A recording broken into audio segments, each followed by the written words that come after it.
CATV is proudly presented by Toyota. Shane, first of all, how's the injury? Yeah, so far my calf has recovered really well. So hopefully I've got one more bowling session. I've got to bowl on Thursday to be fully fit. So hopefully that goes okay, and I'll be available for selection. I had 5 overs yesterday. How's the body pulled up after that? Yeah, no, I pulled up really well. I've been doing a fair bit of running over the last week or so. So I pulled up really well after bowling 5 overs yesterday, and I said hopefully Thursday goes well, and I'll be ready to go. And the pace and swing was back? Well, swing was. I wouldn't say the pace was. Hopefully, I'll certainly go a bit harder again on Thursday just to get up to match intensity. So yesterday was fairly close to match intensity. It was more so just getting through the session and not having any more hiccups. What's the dialogue between the selectors and you been like? Well, they've just been waiting for me to get fit more than anything, and then go from there. It's going to be interesting to see how things pan out with selection side of things. It's been a pretty amazing couple of test matches to see where we went from in the first test match to how things turned around in the second test match, but always expect that from the South Africans. It's the reason why they're the #1 team in the world. So it'll be interesting to see what happens to selection. Hopefully I can get an opportunity and give us an opportunity to be able to beat the #1 team in the world. I mean, your bowling's your biggest string to your bow, but have you talked about where you'd bat if you did play in the third test? Well, before I got injured, we were talking about where they were looking at batting me either #3 or #6, but things have changed a bit since when we first arrived. So I've got absolutely no idea where they might bat me if I get selected. So I'm happy to bat anywhere just to be a part of the team. Hopefully contribute to us winning the Test match. All that matters to me. Mixed memories of your last time in Cape Town in the Whites. You bowled really well, but then we also got bowled out for 47. So we don't talk about that part. Yeah, I know. One part of it was very, very nice to get 5 wickets, but the other part of the rest of the day certainly wasn't ideal, and don't want to repeat that again. I started the rut getting out the first over, so hopefully I don't have to worry about that again, and that will never happen in any game that I ever play again.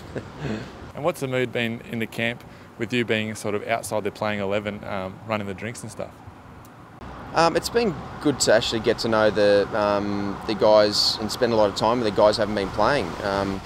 Sitting down on the bench and running drinks and that, you get to talk about a lot of different subjects and a lot of different things. So it's actually been really, really great to be able to get to know guys that a little bit more as well by spending more time with them. So we've got a great team unit, and as we have had, especially since Darren Lehman took over. So we're certainly having a lot of fun, and that's really what matters the most. Ben Way, over to you. We might hold off just a tick then if Nice time to hand it over.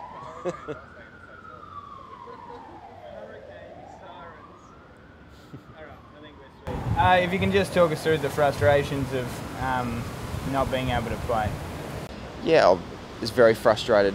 I was very frustrated knowing this is such a big series to be able to come over here, and after the team playing so well during the Ashes, to then come over here and building up to be a big part of this series as well is very frustrating to have a calf niggle that put me out for a couple of weeks. So it certainly took me a few days to sort of get my head around that I was going to miss the first couple of Test matches at least, and knowing that I couldn't contribute hopefully how I know I can to be able to help the team beat the #1 team in the world. They've been dominant for a number of years now, because we've got a lot of experienced players who've played together and won tough against tough opposition, but also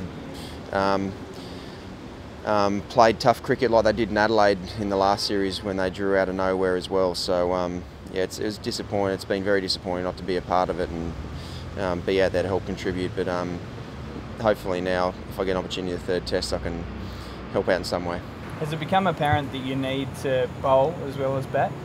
Yeah, in Test matches, yeah, definitely. I know that's my role within the team as an all-rounder, and to be able to push to be able to bowl at certain times or at niggles, it means that I might mean that I hurt myself trying to bowl in a certain games, and means I miss out batting. But that's okay. I'm comfortable with that. I know being an all-rounder what the options that I can give the captain just with the ball alone. So in the end, I'm very comfortable with it.